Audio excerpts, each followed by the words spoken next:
سيدنا وحبيبنا وقرة أعيننا محمد صلى الله عليه وسلم وعلى آله بيته وأصحابه وأزواجه ومن أخواننا في الإسلام المسلمين وإلى أرواح ذرية رسول الله صلى الله عليه وسلم وسلم سيدنا المهاجر إلى الله محمد بن سيدنا من اهتدى محمد بن علي وعلى آله وصحبه وجده الثاني محمد بن عبد الرحمن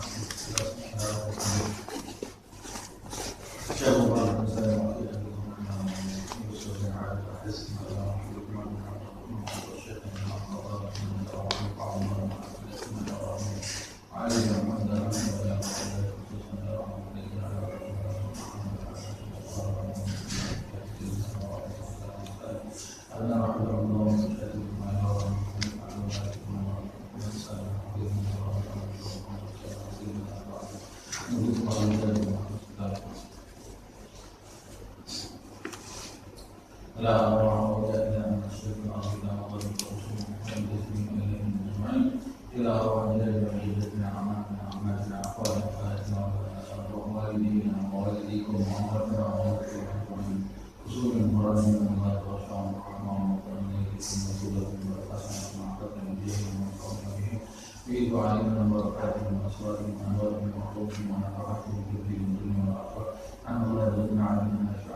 Bismillahirrahmanirrahim. Alhamdulillahirrahmanirrahim. Allahumma salli wa sallim ala sayyidina Muhammad wa ala ali sayyidina Muhammad. Amin ta'alim wa ta'alim wa naf'a wa intifaq wa tadabur wa tadhkir wa ibadah wa istifadah wa al-haf'ala tanassub fi kitabillah wa sunnati rasulillah sallallahu alaihi wasallam wa ibtigha'a maradatihi wa thawabihi wa qurbihi.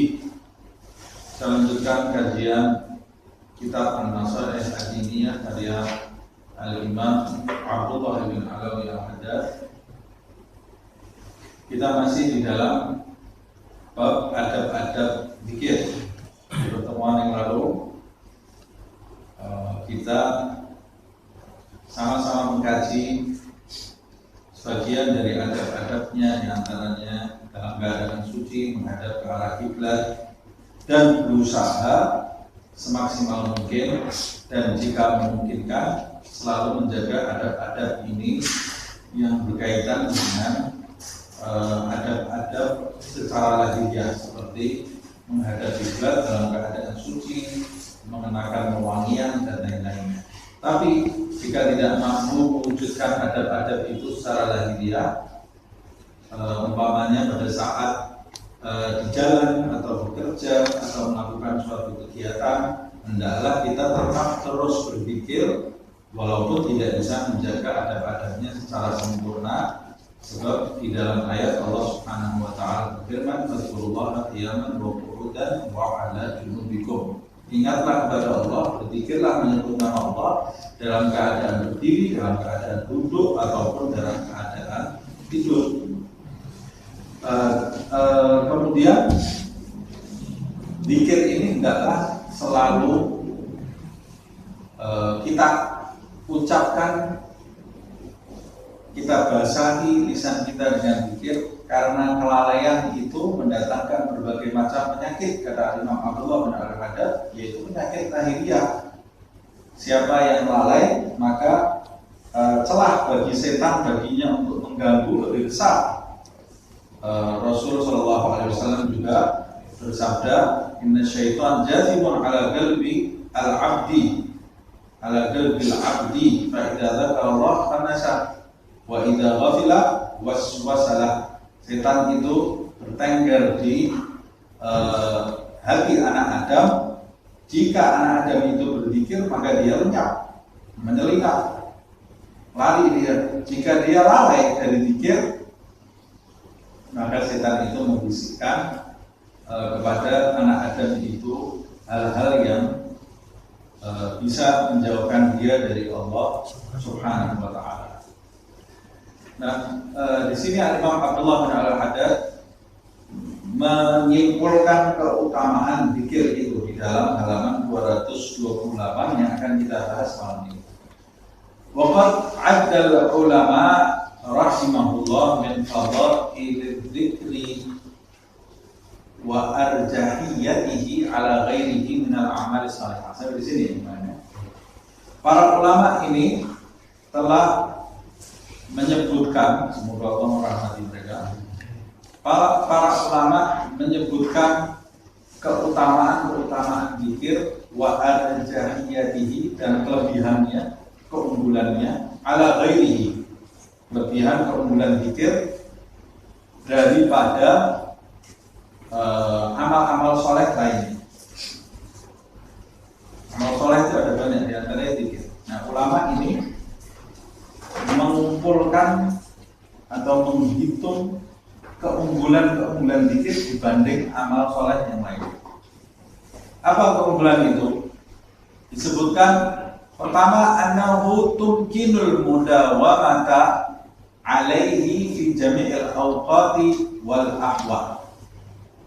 Zikir itu amal yang mungkin dilakukan mudawamah secara kontinu, terus menerus, fi jami'il awqati wal ahwal, di segala waktu, di setiap waktu dan di setiap kondisi.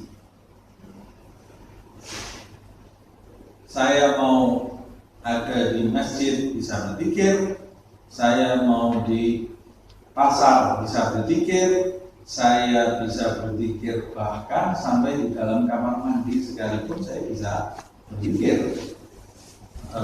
Tidak putus dari zikir, walaupun tidak boleh diucapkan secara lisan,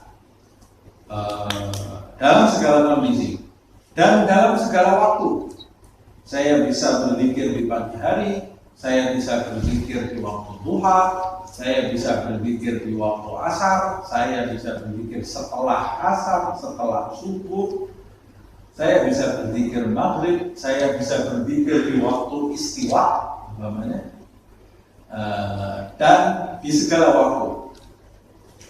Di malam hari saya bisa terus berzikir. Li'annahu ghair muaqqat biwaqtin, karena zikir itu tidak terikat dengan waktu. Ghair muaqqat biwaqtin, dia tidak terikat dengan waktu. Beda dengan sebagian ibadah.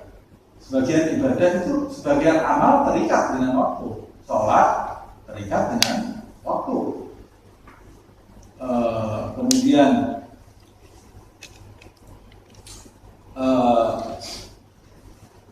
puasa terikat dengan waktu, haji terikat dengan waktu, sholat sunnah juga begitu, terikat dengan waktu.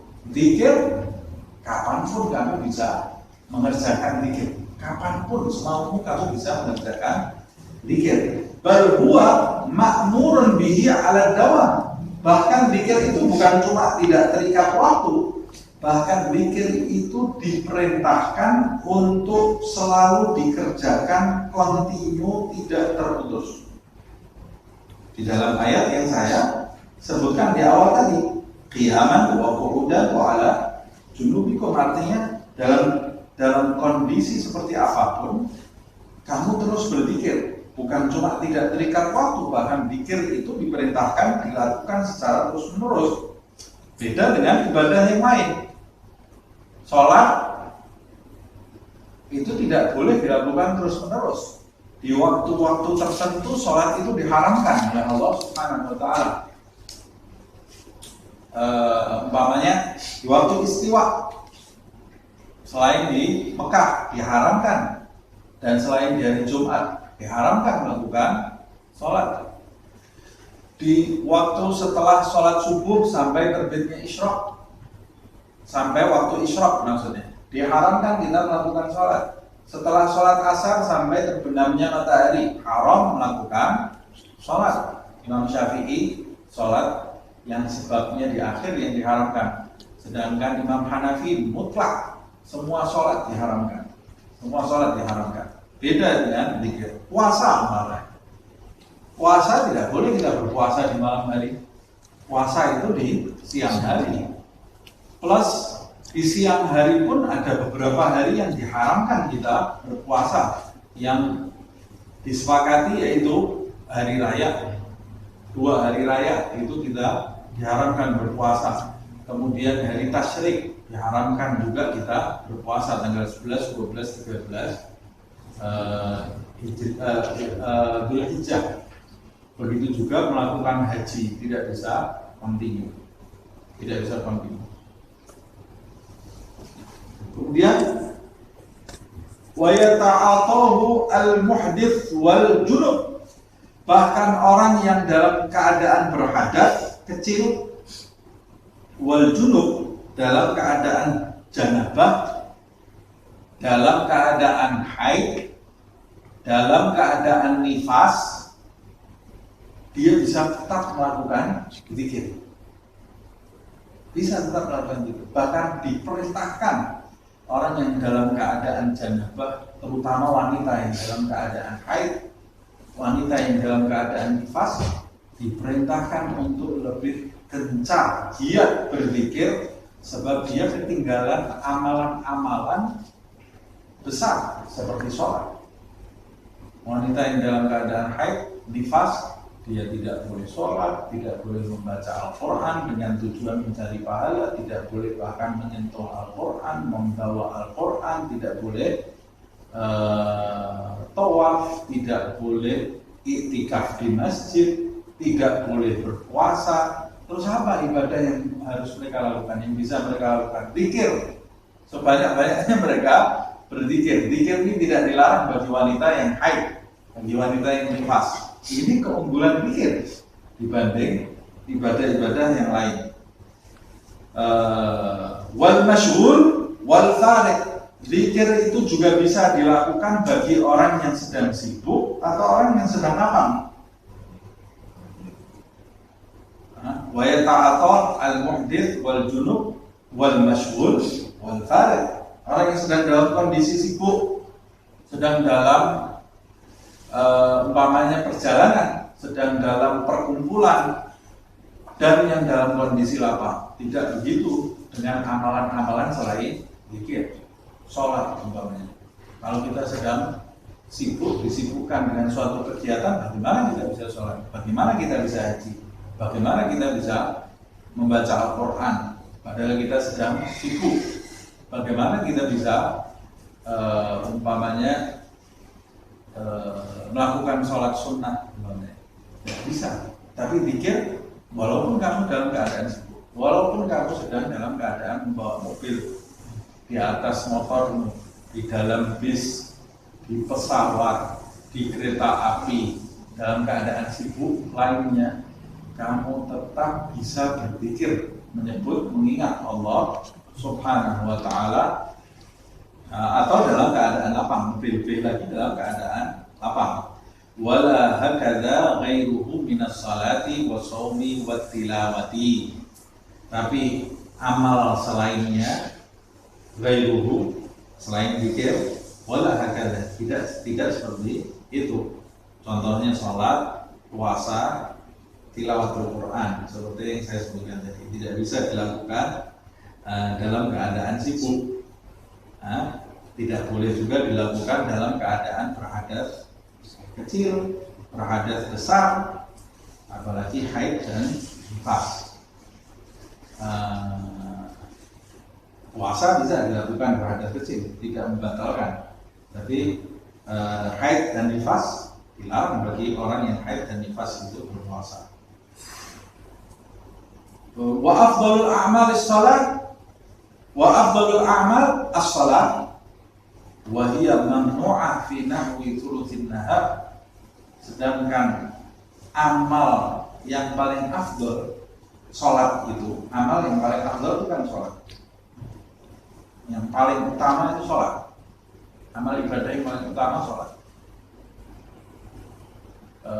As-salatu imaduddin, ya. Salat tiangnya agama. As-salatu mi'rajul mu'min. Salat itu mi'rajnya setiap orang beriman. Terus pertama kali nanti yang ditanya pada saat manusia dihisab sholatnya. Karena sholat itu paling pokok di dalam agama. Tapi sholat yang paling pokok itu pun dalam thuluthun nahar, sepertiga siang, dia itu dilarang. Maksudnya 3 kali dilarang di waktu siang hari. Min ba'di sholat subuh, seperti yang saya sebutkan tadi, ila irtifa'is syams, sampai matahari naik setinggi 1 ujung tombak, itu masuk waktu isya, dilarang melakukan sholat. Kemudian wa min ba'di sholatil asr ila ghurub, kemudian sampai setelah waktu asar sampai tenggelamnya matahari. Jadi ini kata beliau, di waktu ini kalau diambil, maka sepertiga siang itu dilarang orang melakukan sholat.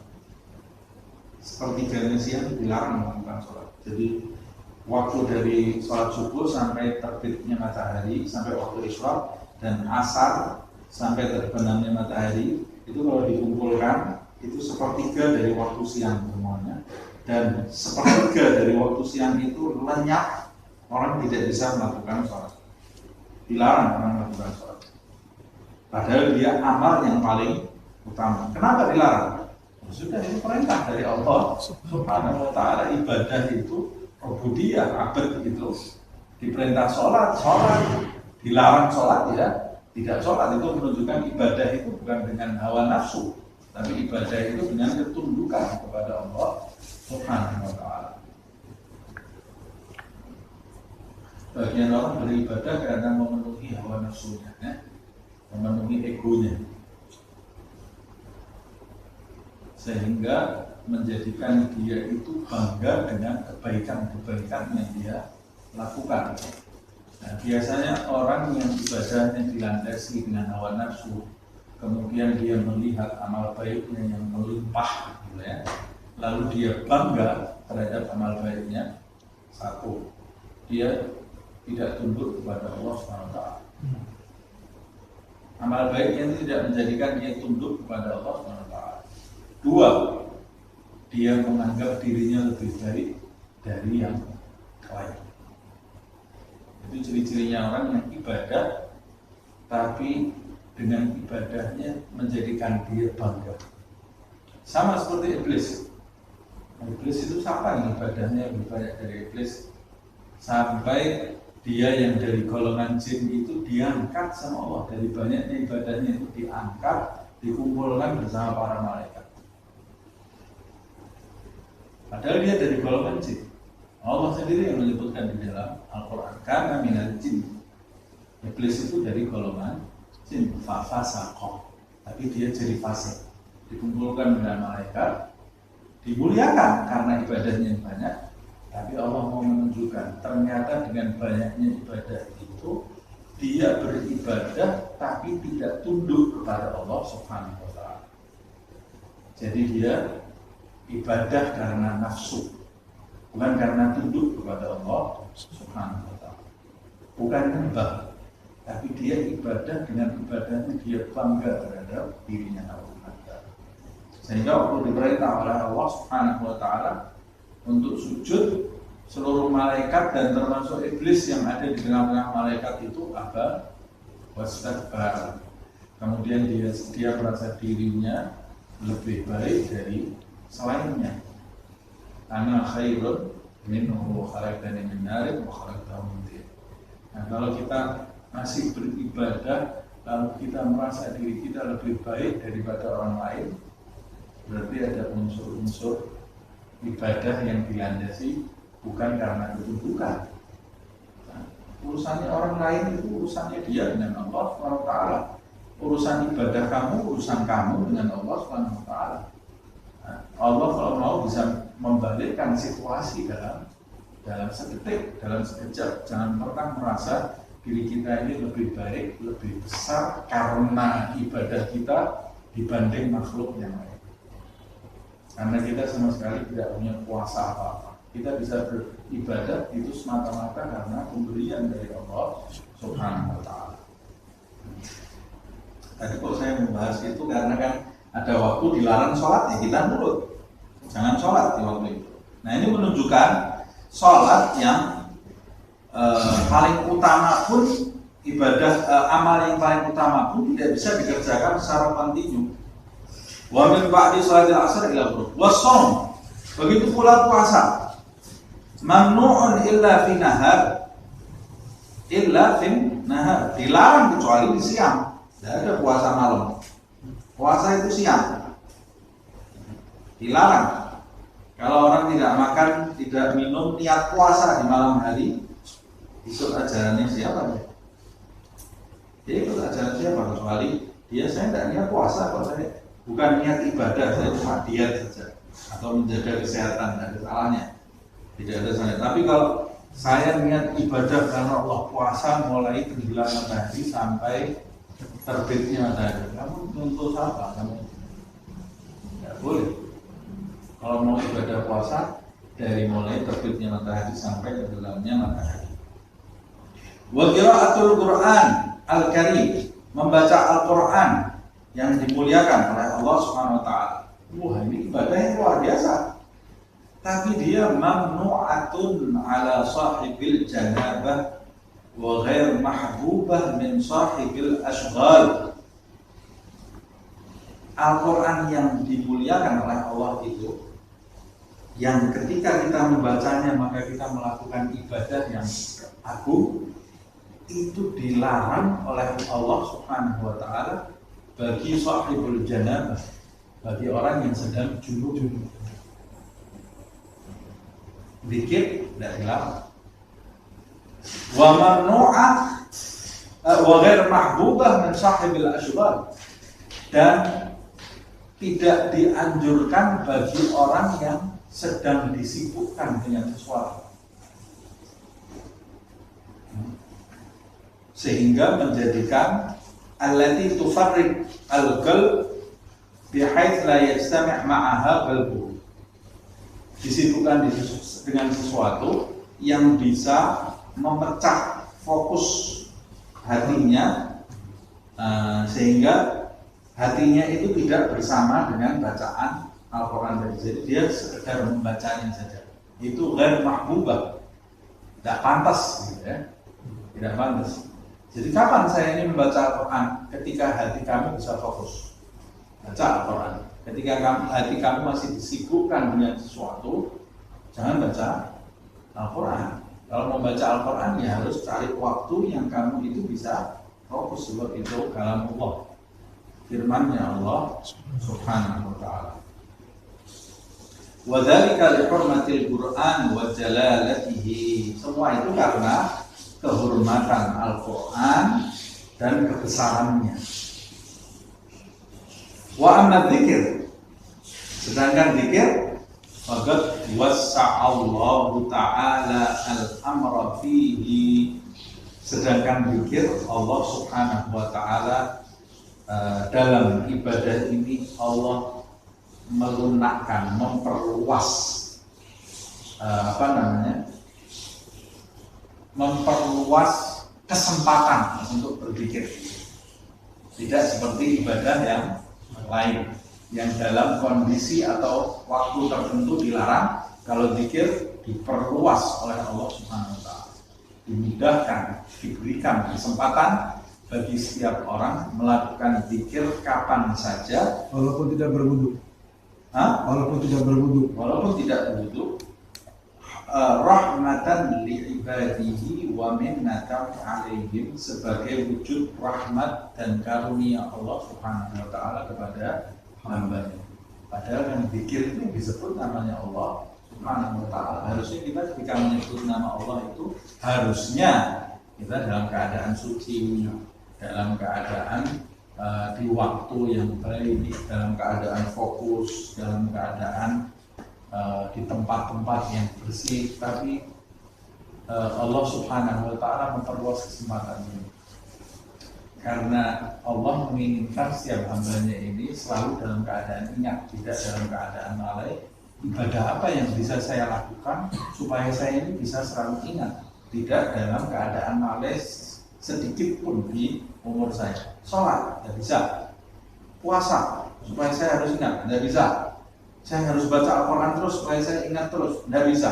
Apa satu-satunya ibadah yang bisa menjadikan kamu selalu ingat kepada Allah di setiap tempat, di setiap waktu, di setiap kondisi? Hanya satu ibadah, satu amal. Apa itu? Berzikir. Karena Allah memberikan rahmat kepada hamba, supaya hambanya selalu ingat terus kepada Allah SWT. Sebab kalau hamba itu selalu ingat, berarti kesempatan setan untuk melalaikan hamba itu jadi semakin kecil. Kalau tidak ada ibadah zikir ini, tidak ada amal zikir ini, niscaya wanita yang dalam keadaan haid bisa dipermainkan oleh setan. Atau laki-laki yang dalam keadaan janabah dipermainkan oleh setan karena dia dilarang sholat, dilarang ngaji. Terus apa? Sebagai gantinya zikir jangan berhenti. Wa ma'adzalika, di samping semua itu, bersamaan dengan semua itu, zikir itu yang dipermudah oleh Allah Subhanahu wa taala, di setiap waktu boleh, di setiap kondisi boleh. Ma'adzalika fal ma'unatu fihi qalilatun. Apa ma'unah ini? Effort, apa ya? Usaha yang harus dilakukan untuk berzikir itu sangat kecil sekali. Tidak perlu susah payah, gitu. Usaha yang harus kita lakukan untuk kita berzikir itu kecil, tidak berat. Kali itu. Jadi ini keutamaan zikir yang lain ya. Pertama, bisa dilakukan di sepanjang waktu. Yang kedua, usaha yang harus kita lakukan untuk mendirikan amal zikir itu sangat mudah, sangat mudah. Sangat mudah sekali. Wal kulfat khafifah, ya sama juga. Kulfah itu beban yang harus dilakukan sangat ringan bin nisbah ila ghairihi, di samping amal yang lainnya. Contohnya sholat, kita mau mendirikan sholat ya harus wudu dulu, harus punya pakaian yang pantas untuk sholat. Puasa juga seperti itu. Mau zakat harus punya uang. Mau haji, harus punya kesehatan, harus punya macam-macam. Mau baca Al-Quran, harus ada Al-Qurannya. Kalau tidak, kamu harus hafal. Kemudian kamu harus dalam keadaan tadi yang disebutkan, bisa fokus gak? Usahanya dan bebannya ada. Kalau zikir, aku tinggal menggerakkan mulutmu saja. Mau dalam kondisi apapun, tinggal menggerakkan mulutmu menyebut nama Allah Subhanahu wa taala, maka kamu sudah tergolong orang yang berzikir. Ini keutamaan zikir dibanding amal ibadah yang lain. Nah, dari sisi ini Rasulullah SAW menyebutkan zikir ini adalah amal yang paling utama. Dari sisi Rasulullah SAW menyebutkan itu. Fafadalat dzikru min hadhil haithiyah. Nah, zikir itu mengungguli, lebih utama dari sisi ini, min hadhil haithiyah, dari sisi ini, ghairahu minal a'mal, mengungguli, lebih utama dari amalan-amalan selain zikir dari sisi ini, min hadhil haithiyah. Wa in kana li ba'dihha fadlun alaihi min haithiyat ukhra, walaupun amalan-amalan yang lain juga punya keutamaan lebih dari zikir dari sisi yang lain, dari sisi yang lain. Tapi zikir mengungguli amal yang lain dari sisi pertama, bisa dilakukan secara kontinu, kedua bisa dilakukan tanpa usaha yang berat, bisa dilakukan dengan usaha yang ringan. tidak membutuhkan biaya, tidak membutuhkan beban, tidak ada beban. Famin khususiyatil dzikri khifatil ma'unah fihi ma'afadlihi. Termasuk di antara keistimewaan zikir adalah kecilnya usaha yang harus dilakukan untuk berzikir itu, ringannya beban yang harus dilakukan, yang harus dilewati untuk berzikir itu, ma'afadlihi, tapi dengan usaha yang ringan kamu mendapat keutamaan yang besar. Itu diantara keistimewaan zikir. Kamu bisa mendapat pahala, keutamaan, kedudukan yang besar dengan usaha yang sedikit. Harusnya kalau orang yang berakal, dia pasti akan mengejar ini.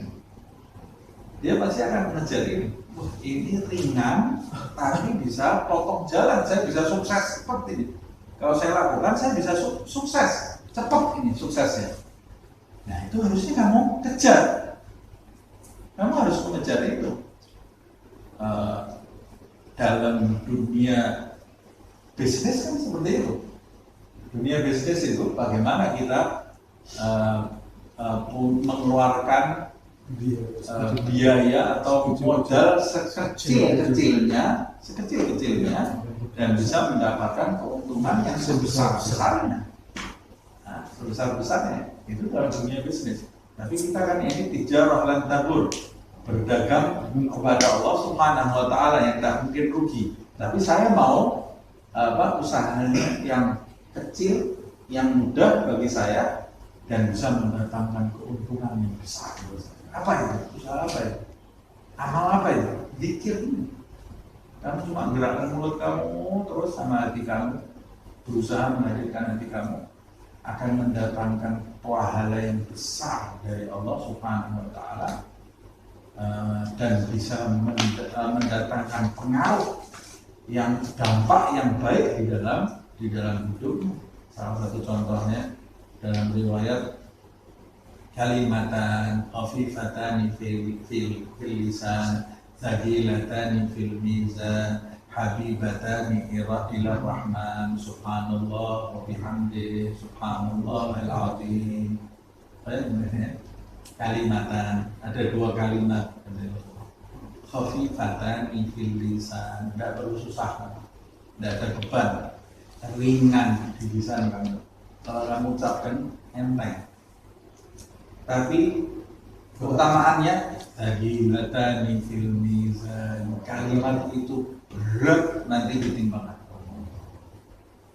Thaqilatan fil mizan, habibatani ila rahman, kalimat itu dicintai oleh Allah yang Maha Pengasih.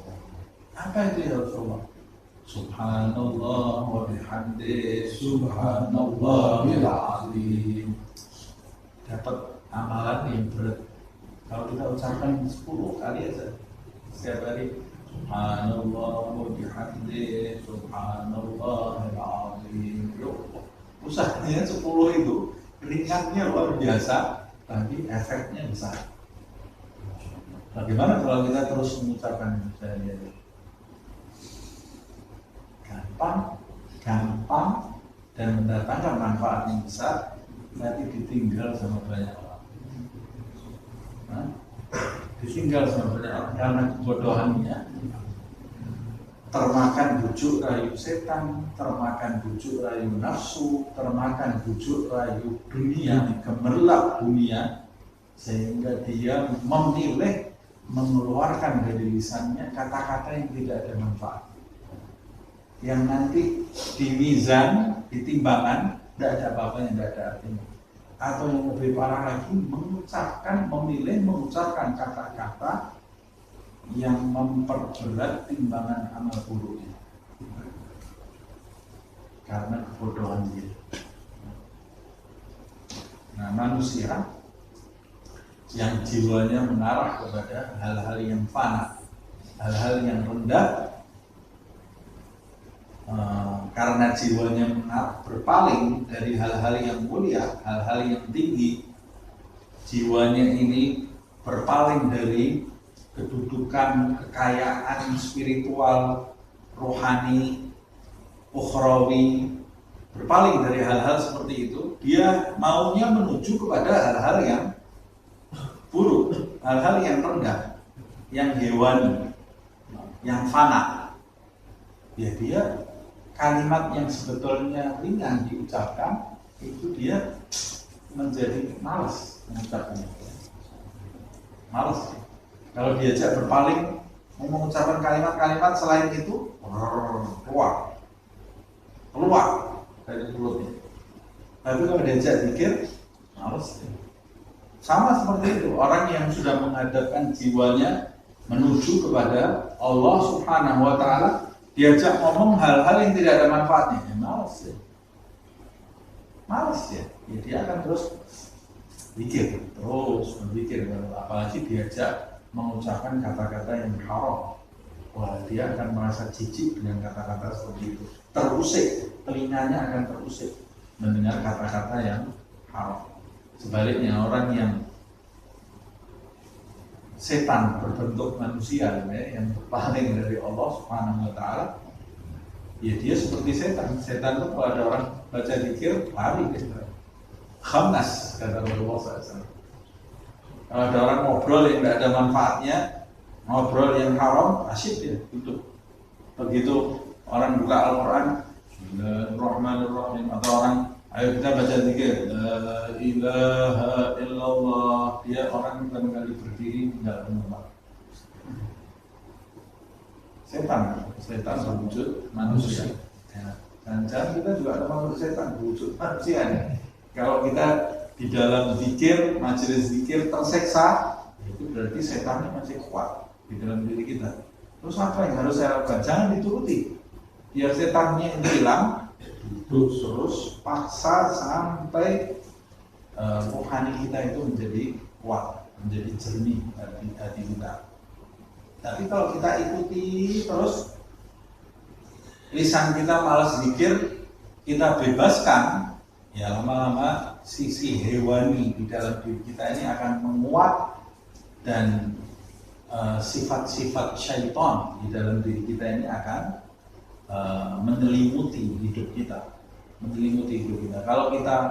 Kalau kita umbar, kita bebaskan, nanti diajak zikir malas, lama-lama megang Al-Quran malas, baca Al-Quran malas, lama-lama nanti sholat, ya Allah, sholatnya sudah setengah-setengah dikerjakan, lama-lama nanti sampai mendengar bacaan Al-Quran jijik. Mendengar bacaan Al-Quran sakit, berpaling ya. Makanya yang sebagian itu orang-orang ada yang dibacaan ayat Al-Quran berkelimpahan, tidak bukan jin, itu dirinya sudah jadi jin, dirinya sudah jadi setan ya. Teriak-teriak sampai seperti itu. Nah, aku bilang dari selamat sendiri bisa, karena sifat itu sifat yang baik atau sifat yang buruk itu akan mengakar di dalam diri seseorang, tidak secara langsung, dia akan mengakar sedikit demi sedikit. Nah, sebelum terlambat, paksa diri kita untuk menuju hal-hal yang mulia. Pertama harus dipaksa. Sama dengan usahanya setan dulu pada saat mau menyesatkan anak Adam. Pertama dia memaksa. Setan itu memaksa, tapi karena itu sesuai dengan keinginan hawa nafsu mungkin akan lebih mudah. Tapi dia memaksa dulu, dan dia tekun, istiqomah setan itu. Nah, makanya berhasil. Nah, kita harus istiqomah juga supaya bisa menjauhkan setan dari kehidupan kita dan menundukkan hawa nafsu kita mencapai hal-hal yang mulia dari Allah Subhanahu wa Ta'ala. Saya katakan setan di sini ada setan jin dan setan manusia. Kalau setan jin kita tinggal pikir, kalau setan manusia caranya bagaimana menghindari? Ya hindari perkumpulan setan manusia tanpa harus merendahkan orang lain. Rasa diri kita lebih baik. Tapi kalau kita melihat perkumpulan orang-orang yang lalai, saya tahu saya ini lemah. Kalau saya duduk bersama mereka, ya saya bisa lalai. Mereka jauhi. Sama seperti orang sekarang ada wabah COVID, mudah-mudahan diangkat. Mau kita kena COVID? Tidak mau saya kena COVID. Ada orang kumpulan di satu tempat, semuanya COVID semua. Terus kita nggak enak, masa itu teman-teman saya, masa saya nggak ikut kumpul bersama mereka. Kumpul kita bersama orang-orang yang COVID, ya kena COVID kita. Nggak enak, nggak ada sungkan. Kamu kena COVID, saya nggak urusan sungkan. Mau kamu mau marah, kamu mau punya prasangka apapun terhadap saya, yang penting saya selamat. Jangan sampai saya ikut kena penyakit seperti kamu. Penyakit hati itu lebih bahaya dari penyakit jasad. Berapa banyak orang yang mengorbankan hatinya karena sungkan terhadap teman-teman. Nggak enak, berdiri tinggal tanpa merasa lebih baik, Kalau saya tidak bisa meninggalkan, bagaimana?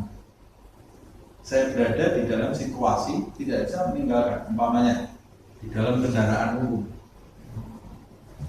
ada orang lalai bicara yang nggak karu-karuan, atau nasallahu al-afiyah, keluarga saya sendiri umpamanya, nggak mungkin saya tinggalkan. Saya tinggal di situ, saya mau tinggal ke mana? Nah, itu ujian yang besar. Bagaimana caranya kita memperkuat diri kita dalam kondisi duduk bersama mereka, kita itu tidak bersama mereka. Jasad kita bersama mereka, tapi pada hakikatnya kita tidak bersama mereka. Ya sudah, kita fokus ke dalam hati kita, mengingat nama Allah Subhanahu wa ta'ala, mendoakan mereka supaya dapat petunjuk dari Allah Subhanahu wa ta'ala. Nah, alhasil bagaimanapun ya kita harus berusaha supaya selamat dari penyakit ini. Selamat dari penyakit. Kalau orang COVID, kita berada di dalam keluarga yang terkena COVID, berarti kan kita harus mengucilkan diri kita, jangan sampai duduk bersama mereka. Kalau itu penyakit hati, berarti kita harus mengucilkan hati kita. Namanya uzlah hati. Uzlah itu ada uzlah jasad dan hati, ada uzlah hati. Kalau uzlah jasad dan hati, itu berarti jasad dan hati kita menyendiri di satu tempat mengingat Allah SWT. Tapi itu tidak bisa dilakukan terus-menerus karena kita ini makhluk sosial, harus bergaul. Jadi ada kalanya kita uzlah hati tanpa jasad. Jasad kita bersama manusia, tapi hati kita beruzlah bersama Allah Subhanahu wa ta'ala. Yang paling buruk adalah uzlah jasad, tapi hatinya kumpul bersama makhluk. Yang itu banyak zaman sekarang. Jasadnya uzlah, tapi main game. Atau jasadnya uzlah sendiri, nggak kumpul sama makhluk, cuma lihat film, lihat menghabiskan waktunya untuk hal-hal yang tidak ada manfaatnya. Uzlah itu dia di kamar dari 3 hari menghabiskan film salsal, film yang seri, tidak ketemu orang, 4 hari dia nonton film berseri. Sampai matanya mau lepas gitu. Habis itu dia keluar, alhamdulillah hataman saya sudah hatam malam ini. Padahal Quran ini tidak pernah hatam, Quran tidak pernah hatam. Nah, itu namanya uzlah jasad tanpa uzlah jasad tanpa. Nah, kita ini mengakulah bahwa diri kita ini masih lemah, banyak godaan di sana sini. Tapi ini fungsinya majelis, ini fungsinya kita baca kitab para salaf. Fungsinya kita baca kitab para salafnya apa? Ini nasihat yang diberikan oleh seorang kekasih Allah Subhanahu wa ta'ala. Nasihat yang keluar di kitab ini timbul dari hati yang suci, Kalau kita mempersiapkan diri, maka petunjuk Allah Subhanahu wa Ta'ala akan datang di dalam hati kita. Kalau petunjuk itu datang, satu kali majelis itu kita bisa merasakan faedah yang luar biasa, motivasi untuk mengarah menjadi baik. Nah, kita berdoa kepada Allah mudah-mudahan dengan berkatnya majelis dan bacaan kitab Nasaih Adiniyah ini, semoga Allah Subhanahu wa Ta'ala menghentikan di dalam hati kita semua rasa semangat untuk selalu berzikir, mengingat Allah Subhanahu wa Ta'ala dan beruzlah bersama Allah Subhanahu wa Ta'ala di setiap saat dan setiap waktu. Melalui apa? Ya zikir. Uzlah itu isinya zikir, ya. Ibadahnya tidak bisa putus. Nah, wa annahu yumkinul mudawamah alaihi, dan mungkin dilakukan secara kontinu, hatta innahu yanbaghi liman yakunu ala halatin yukrah lahu fiha ayyadkurullaha bilisanihi. Dia mungkin dilakukan secara kontinu sampai hatta, ya, hingga dia dianjurkan innahu yanbaghi, sesungguhnya zikir itu tetap dianjurkan bagi mereka yang dalam kondisi yang yukrah lahu fiha ayat Allah bilisan, dalam kondisi yang menjadikan dia itu dimakruhkan berzikir menyebut nama Allah dengan lisannya. Dengan lisannya dia dimakruhkan. Sampai ketika seorang manusia itu berada dalam kondisi makruh hukumnya berzikir menyebut nama Allah dengan lisannya, dia tetap diperintahkan berzikir. Dengan apa ya? Dengan hati. Jadi zikir itu terus menerus. Contohnya, kata Imam Abdullah bin Al-Haddad, misal al-khala wal jima'. Umpamanya, kata Al-Haddad, pada saat orang berada di kamar mandi, tempat buang hajat, makruh dia menyebut nama Allah dengan lisan. Dimakruhkan. Bahkan sebagian ada yang mengharamkan. Tapi dia tetap dianjurkan untuk tetap berzikir dengan hati. Dalam keadaan buang air kecil, dalam keadaan buang air besar, tetap hatinya terus Allah, Allah, Allah, la ilaha illallah, la ilaha illallah. Tidak sunyi dari mengingat Allah Subhanahu wa Ta'ala. Lisannya diam. Dalam kondisi sampai yang dimakruhkan itu, orang tetap diperintahkan terus berzikir menyebut nama Allah SWT. Wal jima', dalam kondisi bersetubuh dengan pasangannya. Pada saat orang melampiaskan dirinya, melampiaskan hawa nafsunya dengan pasangannya, tetap dianjurkan dia dalam kondisi berzikir. Hatinya tetap berzikir mengingat Allah Subhanahu wa Ta'ala, supaya dia tidak diganggu oleh setan, tidak lalai dari Allah Subhanahu wa Ta'ala. Nah, tetap dianjurkan. Artinya tetap dianjurkan. Kalau sudah dianjurkan berarti sama sekali tidak dilarang, bahkan dianjurkan.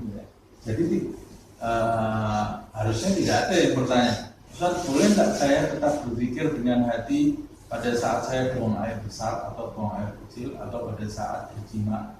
Bukan cuma boleh atau tidak, dianjurkan. Dianjurkan tetap selalu berzikir, ingat kepada Allah Subhanahu wa Ta'ala. Alla yaghfal an dzikrillah bi qalbihi, yaitu agar dia tidak lalai dari berzikir menyebut nama Allah Subhanahu wa Ta'ala bi qalbihi, dengan hatinya. Kadzalika qala al-ulama billah rahimahumullah. Begitulah yang disebut oleh para ulama, semoga Allah merahmati mereka semua. Jadi Walaupun ada sebagian ulama ada khilaf, gitu ya. Sebagian ulama ada yang mengatakan pada saat hajat, pada saat kotoran itu keluar lebih baik berhenti. Nah, lebih baik berhenti.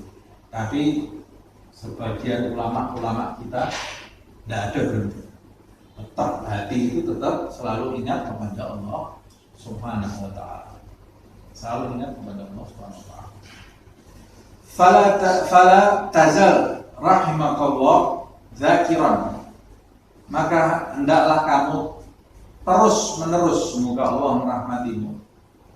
Hendaklah kamu terus menerus zakiran, dalam keadaan zikir, ingat kepada Allah Subhanahu wa ta'ala. Wa in kunta shani'an wa muhtarifan wa mulabisan li syai'in min ashghalid dunya. Walaupun kamu ini dalam kondisi sedang shani'an, membuat sesuatu, bekerja maksudnya, atau muhtarifan, sedang mengerjakan sesuatu. Wa mulabisan li syai'in min ashghalid dunya, atau kamu sedang mulabis itu sebetulnya berpakaian, tapi maksudnya ini disibukkan dengan sesuatu dari kesibukan dunia, zikir terus, tetap la ilaha illallah subhanallah Allahu akbar la haula wala quwwata illa billah. Dan zikir yang paling afdal itu la ilaha illallah, jangan pernah ditinggalkan. Falazim adzikir ma'adzalika biqalbika wa bilisanika hasbil imkan. Maka berzikirlah, lazim artinya terus meneruslah, kontinulah terus dalam berzikir, walaupun kamu dalam melakukan hal-hal tersebut di atas, biqalbika wa bilisanika, dengan hatimu, dengan lisanmu, atau dengan hatimu saja, hasbil imkan, sesuai dengan kemungkinan yang kamu hadapi. Wa in dzakartallah ta'ala fi sirrika wa bihaitsu tusmi nafsaka faqad asabta wa ahsanta.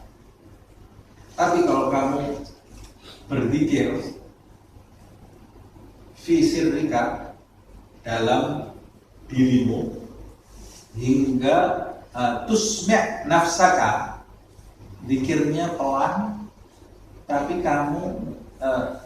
kamu masih bisa mendengar suaramu. Dalam kondisi normal ya. Karena kalau dalam kondisi sekarang ini kondisi tidak normal. Kita di dalam ruangan saja, ini kan ada suara AC, ada suara di luar, suara mobil lewat, sehingga kita kalau mengeluarkan suara bisa tidak terdengar suara itu. Tapi kalau semuanya AC gimana? Ini lampu, ini semua kan ada suaranya. Kalau lampu dimatikan semua, AC dimatikan semua, kita mengeluarkan suara saja, itu telinga kita bisa mendengar. Nah, maksudnya telinga bisa mendengar itu dalam kondisi normal. Kalau kita standarnya saat AC menyala, orang lain bisa dengar. Nah, yang dimaksud di sini dalam kondisi yang normal, kita mengeluarkan suara, telinga kita bisa mendengar. Kalau kamu bisa membacanya dengan lisan, walaupun suaranya kecil, dan bersamaan itu dengan hatimu, faqad asabta wa ahsanta, maka kamu telah melakukan zikir itu dengan benar dan baik. Yang kamu lakukan itu adalah hal yang baik. Jadi maunya doa hadat ini kita melakukannya dengan lisan dan hati.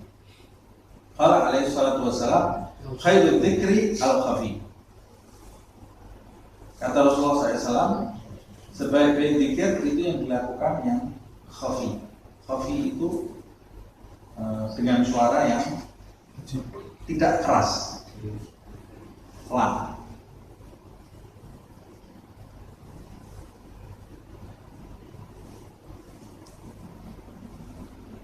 Maksudnya tidak mengeraskan suara. Itu sebaik-baik zikir.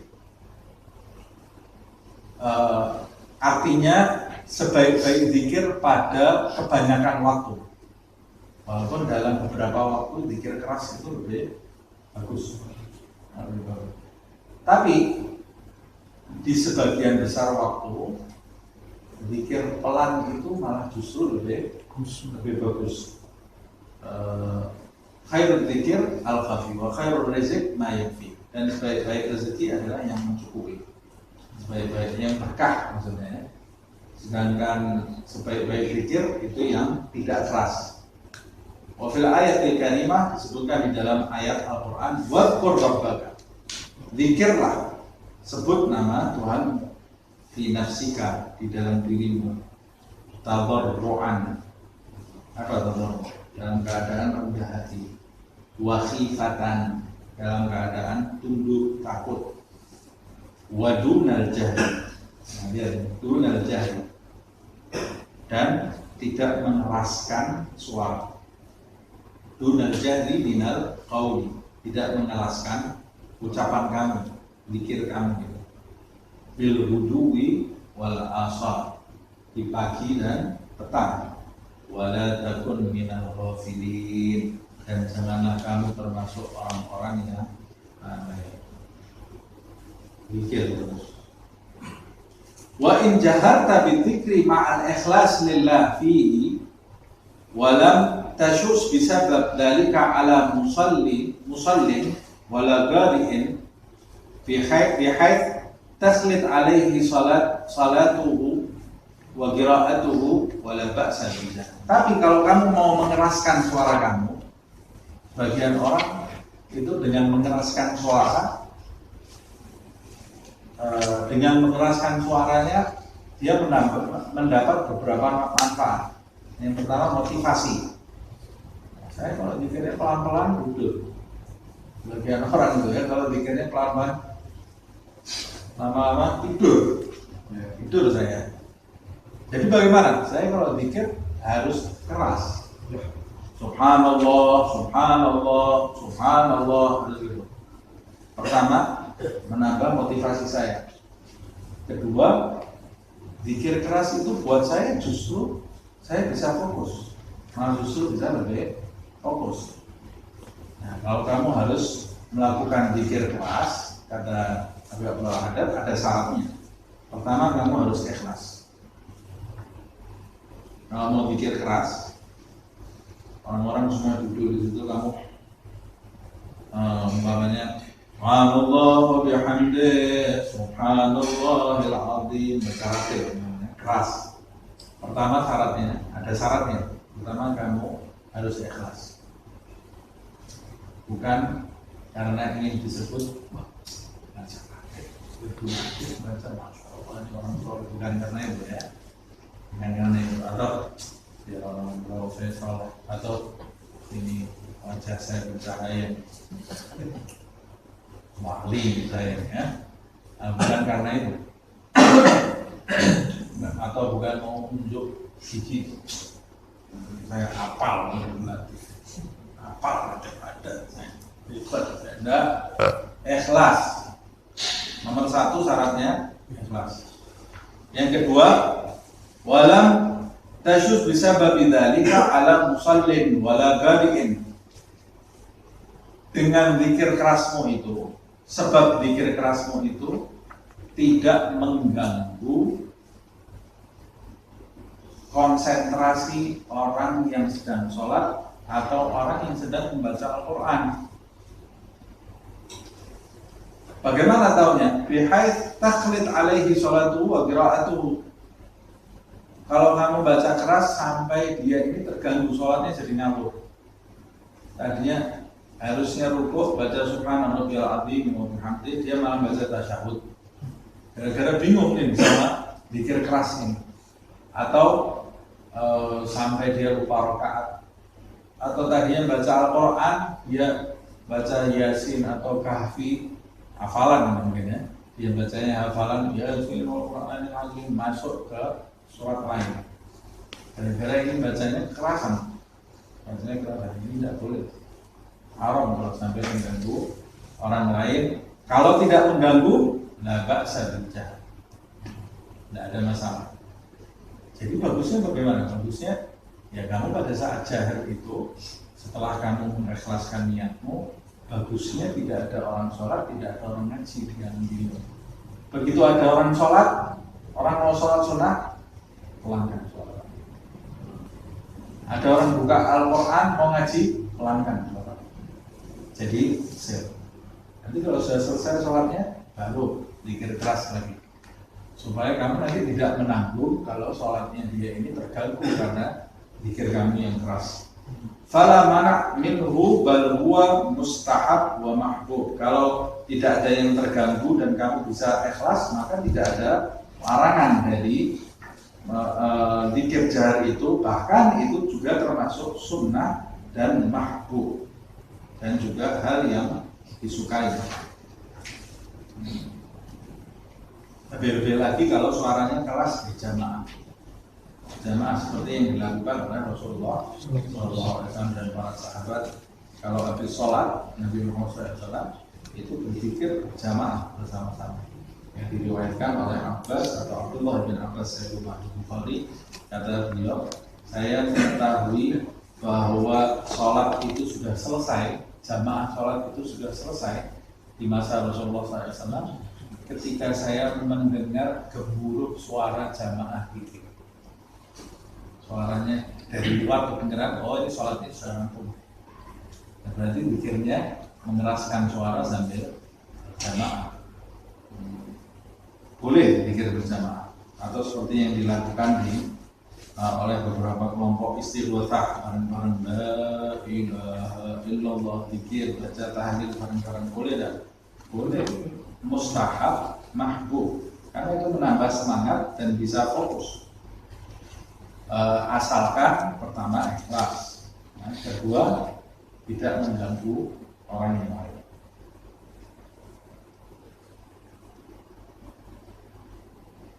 Nah ini saya sebutkan yang di sini kan. Wa in kana dzalika ma'a jama'ah istama'u li dzikrillah ala wafqi ma dzakarna minal ikhlas wa adam at-tashwis ala musallin wa talim wa nahwihim fadzalika mandub ilaihi wa muraghab fihi wa qad waradat bi fadlihi al-akhbar.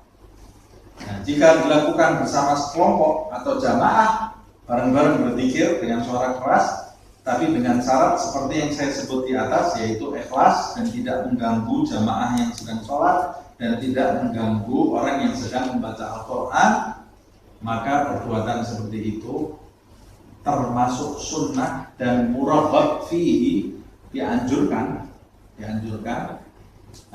dan telah diriwayatkan keutamaannya di dalam sebuah hadis.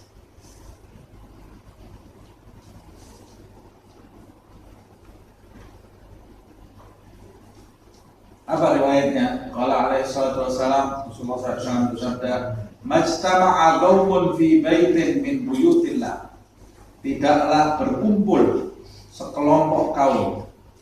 Berkumpul ini bareng-bareng kan berarti di salah satu rumah Allah Subhanahu wa taala, di masjid. Yadhkurunallah ta'ala. Mereka berzikir menyebut nama Allah. Berarti bareng-bareng kumpul zikir bareng-bareng.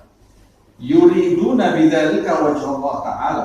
Dan mereka sama-sama menginginkan Allah Subhanahu wa ta'ala. Ikhlas. Tidaklah mereka berkumpul zikir bareng-bareng ikhlas karena mengharapkan pahala dari Allah Subhanahu wa ta'ala. Illa kecuali ghafara lahum. Allah mengampuni dosa-dosa mereka. Wa baddala sayyi'atihim hasanat. Dan Allah Subhanahu wa ta'ala mengganti keburukan-keburukannya dengan kebaikan.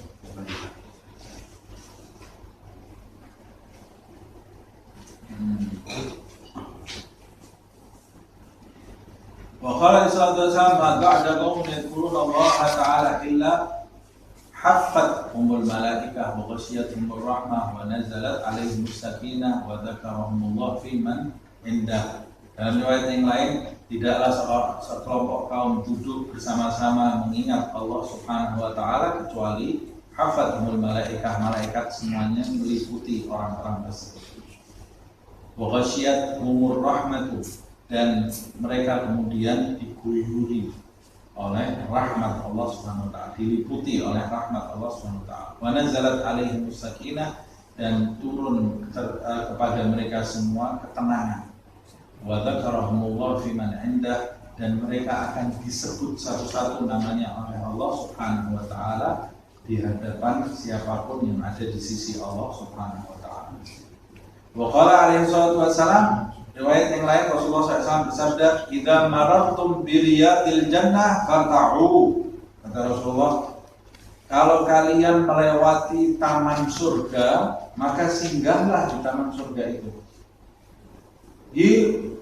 Seseorang ditanya kepada Rasulullah SAW, "Wa ma riyadul jannah?" Apa itu taman surga itu ya Rasulullah? Kapan kita melewati taman surga? Kita masih di dunia loh. Apa itu taman surga ya Rasulullah? Rasulullah bersabda, "Hilaqud dzikri." Taman surga itu halaqah zikir. Halaqah itu orang yang duduk berkumpul berzikir secara bersama-sama. Wa fi riwayat, di riwayat yang lain, "Wa ma riyadul jannah ya Rasulullah?" Apa itu taman surga itu? Jawab Rasulullah, "Majalis dzikri." Majlis zikir. Warada fil hadis at-tawil alladhi awwaluhu, di dalam riwayat yang panjang hadis yang lain disebutkan yang awal hadis itu, "Innalillahi malaikatun sayyarah fil ardi yatlubuna majalis dzikri." Awal hadisnya itu disebutkan sesungguhnya Allah itu memiliki malaikat sayyarah. Apa sayyarah? Bukan mobil ya, bukan malaikat mobil. Malaikat sayar mobil itu, sayarah itu artinya yang berjalan, bergerak. Allah itu punya malaikat yang berkeliling. Kenapa ini malaikat berkeliling? Berkeliling di mana nih? Fil ardi. Jadi Allah punya malaikat khusus yang kerjaannya berkeliling di muka bumi. Apa yang mereka lakukan? Yatlubuna majalis dzikri. Mereka ini terus-menerus mencari majelis zikir. Dalam hadis itu kalau ada majelis zikir, satu sama lain saling mandi. Ini ada majelis zikir. Kumpul bareng-bareng. Di majelis itu sayapnya ditepakkan meliputi orang-orang yang ada di majelis zikir itu, sambil beristighfar kepada Allah untuk mereka. Sabal hadis ila anggal fi akhirih. Hadis itu ini kan awalnya ini ya.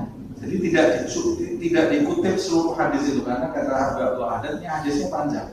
Awalnya seperti yang disebutkan oleh Habib Allah Haddad, sampai kemudian hadis itu disebutkan sampai di akhir hadis itu kata Habib Allah Haddad, "Fayaqulullah lil malaika." Allah berkata kepada malaikat-malaikat itu, "Ushidukum anni qad ghafartu lahum ay lidzakirin." Saksikan hai malaikat, sesungguhnya aku telah mengampuni mereka semua, yaitu orang-orang yang berzikir itu. Wa a'taituhum ma yas'alun, dan aku akan memberikan untuk mereka apa yang mereka minta. Wa a'tuhum mimma yasta'idun, dan aku akan lindungi mereka dari apa-apa yang mereka memohon perlindungan dari apa yang mereka takuti. Ini kan hadisnya kan hadis panjangnya kita juga tahu. Allah bertanya kepada malaikat-malaikat itu, "Hei malaikat-malaikat, ini orang-orang yang kumpul di majelis zikir ini apa yang mereka mau?"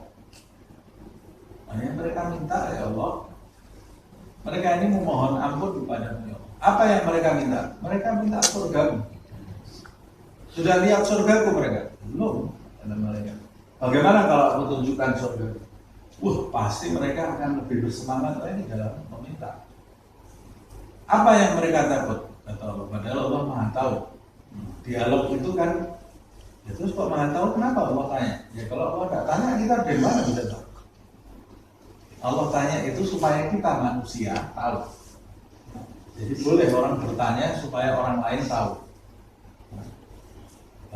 Allah tanya kepada malaikat, mereka berlindung dari apa? Mereka berlindung dari neraka ya Allah. Sudah pernah lihat neraka? Belum. Belum pernah lihat neraka. Bagaimana kalau mereka lihat neraka? Wah, mereka pasti akan lebih takut lagi dan lebih memohon perlindungan lagi kepadamu dari api neraka. Lalu Allah mengatakan, saksikan yang malaikat, aku telah mengampuni mereka, aku beri apa yang mereka minta, aku jauhkan mereka dari apa yang mereka takuti. Fataqulul malaikah, ini ada malaikat yang bertanya. Ini pusing malaikatnya ini, tanya ini malaikat ini. Fataqulul malaikat, ada satu malaikat yang bertanya.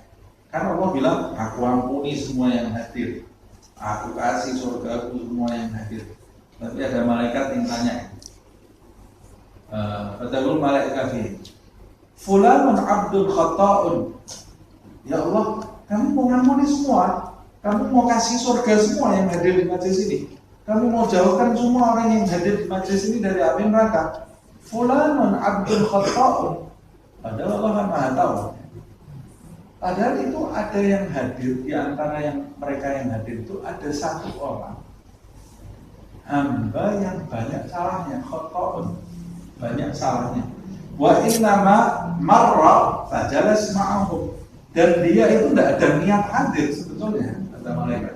Fulan itu tidak niat hadir majlis, cuma kebetulan dia lewat, lihat ada majlis, ikut duduk. Tidak ada niatan mau hadir majlis, kebetulan lewat, dia ikut duduk. Fayaqul ta'ala, lalu Allah berfirman kepada malaikat, humul qaum la yashqa bihim jalis. Malaikat, mereka itu adalah sekelompok kaum yang duduk bareng mereka tidak akan celaka. Ini berarti apa ya? Kalau punya dosa banyak, jangan jauh dari majelis zikir, jangan jauh dari orang soleh. Sudah dosanya banyak, ibadahnya sedikit, jauh dari orang soleh, habis kamu. Apa yang mau kamu andalkan nanti ketemu Allah Subhanahu wa Ta'ala? Ini loh hadis ini. Kata malaikat ini banyak dosanya ya Allah. Dan dia itu sebetulnya tidak mau hadir majelis zikir, cuma penasaran aja. Ada majelis zikir, dia lihat, dia ikut duduk, kata Allah. Orang itu duduk ya, tidak akan celaka. Tidak akan celaka. Mereka itu adalah sekelompok kaum yang duduk bareng mereka, bersama mereka, tidak akan celaka. Apalagi yang zikir, yang datangnya niat zikir, yang penasaran aja tidak akan celaka. Apalagi yang datang dari awal dia niat untuk berzikir. Nah, makanya supaya kita ini selamat, jangan tinggalkan majelis zikir, jangan tinggalkan majelis khair. Ini yang tetap menjaga kita ini selamat. Kalau kita mau keluarga kita selamat, ajak ke majelis zikir. Kalau kita mau anak-anak kita selamat, kenalkan dengan majelis. Kenalkan dengan majelis. Ajak menuju kepada majelis. Kalau hatinya sudah terikat dengan majelis, itu celah bagi dia untuk selamat sangat besar sekali. Walaupun dia ini berumuran dengan dosa. Apa yang tidak berumuran dengan dosa? Kita ini berumuran dengan dosa. Dari pagi sampai malam ini sudah berapa perbuatan dosa yang kita lakukan? Dosa mata kita, dosa telinga kita, dosa mulut kita. Berapa perbuatan dosa yang kita lakukan? Semoga diampuni oleh Allah. Ini tempatnya kita mencuci diri kita, menyucikan diri kita, supaya kita ini selamat. Ini lihat ya, keutamaan zikir. Nah ini disampaikan oleh Abdul Haddad, 3 riwayat ini semua berkenaan dengan majelis zikir, berzikir berjamaah. Itu diperbolehkan dan disunahkan, bukan cuma diperbolehkan tapi disunahkan. Asal 3 syarat tadi ya. Dan itu dilakukan sebaiknya khusus, di tempat khusus. Jadi bukan di masjid jami', tidak ada pengumuman terlebih dahulu, orang sedang sholat kemudian kita duduk. Loh, illallah ini ganggu. Kecuali kalau memang kebiasaan masjid itu sudah seperti itu. Nah, harusnya orang-orang tahu. Dia nggak bisa menggunakan dalil. Ini kan memang kebiasaan masjid ini setiap habis sholat zikir berjamaah.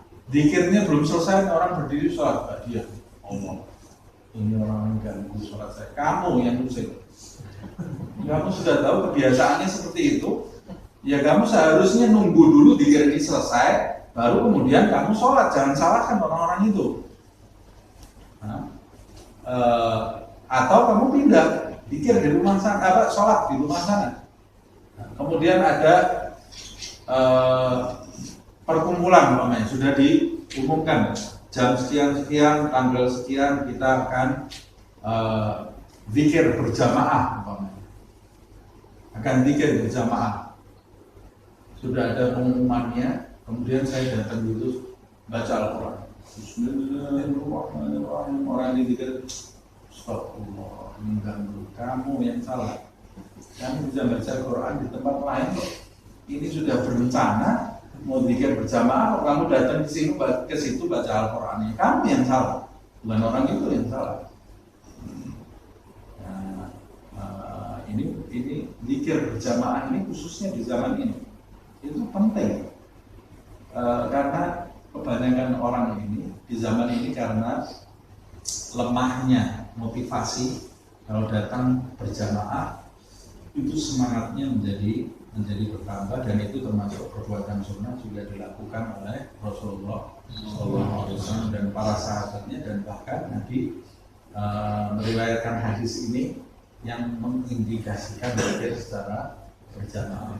Semoga Allah Subhanahu wa Ta'ala mengampuni dosa-dosa kita, mengampuni kesalahan kita, menggolongkan kita termasuk orang-orang yang bahagia, dan mengumpulkan keluarga kita, kedua orang tua kita, saudara-saudara kita, kerabat dekat, kerabat jauh kita, sahabat-sahabat kita, orang yang kita kenal dan orang yang mengenal kita, juga seluruh umat Nabi Muhammad SAW dalam kelompok orang-orang yang selalu ingat, selalu zikir, menyebut nama Allah Subhanahu wa Ta'ala, dan menjadikan zikir itu berdampak bagi lahiriah kita, batiniah kita, kehidupan kita, duniawi kita, ukhrawi kita, dan menjauhkan kita dari sifat lalai, dari sifat yang keberpalingan dari Allah Subhanahu wa Ta'ala, dari hal-hal yang baik, dari hal-hal yang bisa mendatangkan ridha Allah Subhanahu wa Ta'ala. Semoga Allah Subhanahu wa Ta'ala memanjangkan usia kita dalam keadaan sehat walafiat, selamat lahir batin,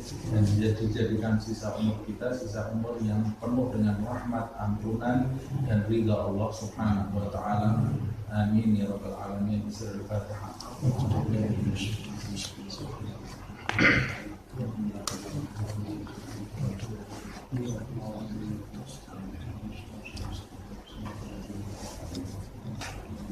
يا ربنا اعترفنا بأننا اغترفنا وأننا أشرفنا على الله أشرفنا، أتب علينا توبة تغسل لكل حوبة، واستر لنا عوراتي وآمن الروعات، واغفر لوالدينا ربي ومولودينا والأهل والإخوان وسائر الخلان، وكل ذي محبة أو جيرة أو صحبة، والمسلمين أجمع. آمين ربي اسمع فضلا وجودا منا، لا باكتساب منا، بالمصطفى الرسول نرضى بكل سهل، بالمصطفى الرسول نرضى بكل سهل، بالمصطفى الرسول نرضى بكل سهل. صلى وسلم ربي عليه عند الحب، وآله وصحبه عداد خش الصحب، والحمد للإله في البر والثناء.